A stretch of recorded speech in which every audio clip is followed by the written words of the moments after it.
कहानी उस समय की है जब एक छोटे से गांव की हलचल अब धीमी हो चुकी थी और वहां के लोग अपने दिनचर्या में व्यस्त रहते थे।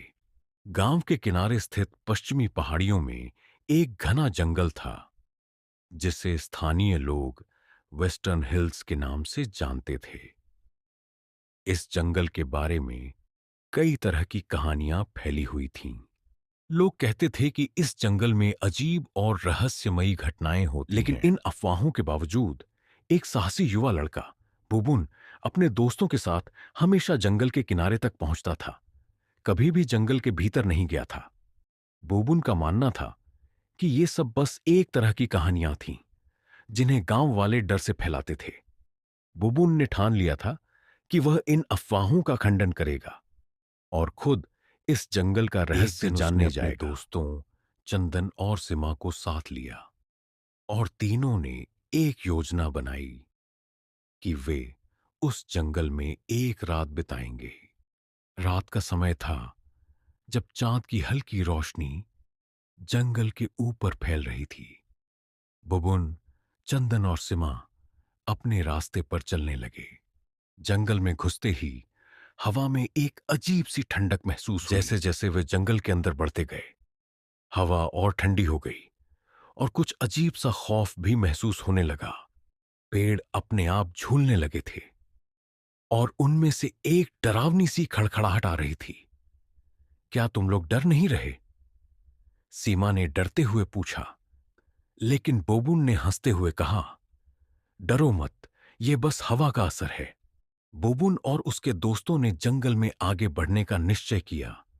लेकिन जैसे जैसे वे गहरे जंगल में जा रहे थे जंगल की खामोशी और अंधेरे से घिरे हुए थे।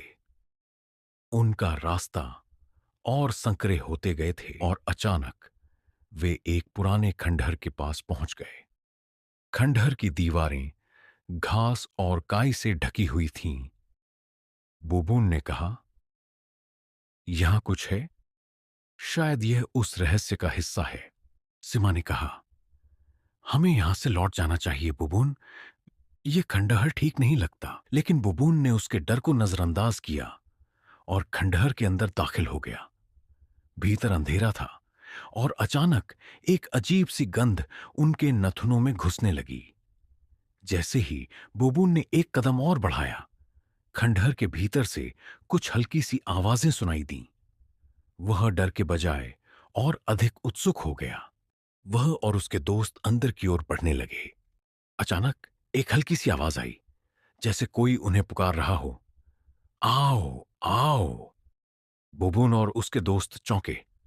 आवाज के साथ साथ खंडहर में हल्की सी हलचल भी हो रही थी। सीमा ने बुबुन से कहा, हमें तुरंत बाहर निकलना चाहिए। लेकिन बुबुन ने उसकी बात को नजरअंदाज किया। वह अंदर और बढ़ने लगा। फिर एक पुराना और भारी दरवाजा दिखाई दिया। बुबुन ने दरवाजा खोला और सामने जो दृश्य था वह अत्यंत एक बड़े से कमरे में था जिसमें दीवारों पर पुरानी पेंटिंग्स और चित्र लगे हुए थे। लेकिन इन चित्रों में कुछ बहुत ही अजीब था। हर चित्र में जो भी व्यक्ति था उसकी आंखें उसे घूर रही थीं। उन आंखों में एक रहस्यमयी गहरी लकीर थी, जैसे वे किसी और दुनिया से आई हों। सिमा और चंदन भयभीत होकर बुबुन के पास आ गए। सिमा ने कहा, बुबुन, हम इस जगह से बाहर क्यों नहीं चले जाते? बुबुन की आंखों में एक चमक थी। तुम दोनों डर रहे हो, लेकिन देखो, हम कुछ बड़ा पता लगा सकते हैं। जैसे ही बुबुन एक और कदम बढ़ा, अचानक कमरे के बीच में एक अजीब सी गंध फैल गई। फिर कमरे का तापमान अचानक ठंडा हो गया और दीवारों पर खौफनाक आवाजें गूंजने लगीं। बुबुन को अब समझ में आने लगा था कि यह जगह कुछ खास थी, लेकिन वह रुका नहीं। उसने देखा कि कमरे के बीच में एक लकड़ी का पियानो रखा था। पियानो के पास कुछ किताबें रखी हुई थीं और एक पुरानी डायरी वहां पड़ी थी। आदित्य ने डायरी उठाई और पन्ने पलटने शुरू किए। पहले कुछ पन्नों पर बस सामान्य बातें लिखी थीं, लेकिन जैसे ही उसने अगले पन्ने को पलटा, वहां एक काले रंग में लिखा था, तुम अब मेरे जाल में फंस चुके हो। तुम कभी बाहर नहीं निकल सकोगे। बुबुन की आंखों में भय था, लेकिन वह किसी तरह खुद को संभालते हुए कहा, यह बस एक पुरानी कहानी होगी। लेकिन तभी अचानक पियानो के तारों से एक अजीब सी आवाज आई। यह आवाज इतनी डरावनी थी कि सभी के दिलों में एक गहरी डर की लहर दौड़ गई। बुबुन ने चिल्लाते हुए कहा, हमें यहां से बाहर निकलना होगा। लेकिन जैसे ही वह मुड़ा, कमरे के दरवाजे बंद हो गए। तुम अब वापस नहीं जा सकते, एक गहरी आवाज ने कहा। बुबुन और उसके दोस्त उस आवाज को सुनकर कांपने लगे। कमरे का वातावरण अब पूरी तरह से बदल चुका था।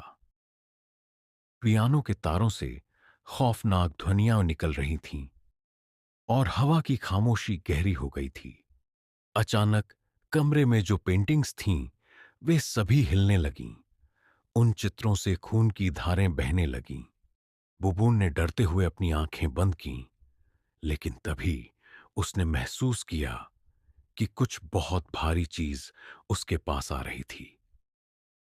सिमा और चंदन को महसूस हुआ कि अब कुछ अजीब हो चुका था। फिर अचानक बुबुन का शरीर पत्थर जैसा हो गया और वह वहीं खड़ा रह गया। सिमा और चंदन की आंखों में भय था। दोनों ने चिल्लाते हुए बाहर निकलने की कोशिश की, लेकिन उन्हें बाहर का रास्ता नहीं दिखा। उनकी आंखों में उस अजीब और भयावह शक्ति का भय था जो उन्हें अपनी ओर खींच रही थी। उसके बाद गांव में कोई कभी वापस नहीं लौटा और लोग कहते थे कि उन तीनों की आत्माएं अब उस खंडहर में बसी हैं जो वेस्टर्न हिल्स में स्थित था। और आज भी जब लोग उस जंगल के पास से गुजरते हैं तो वे अजीब सी आवाजें सुन सकते हैं, जैसे किसी का पुकारना और उस पुराने खंडहर से निकलती हुई भयावह ध्वनियां।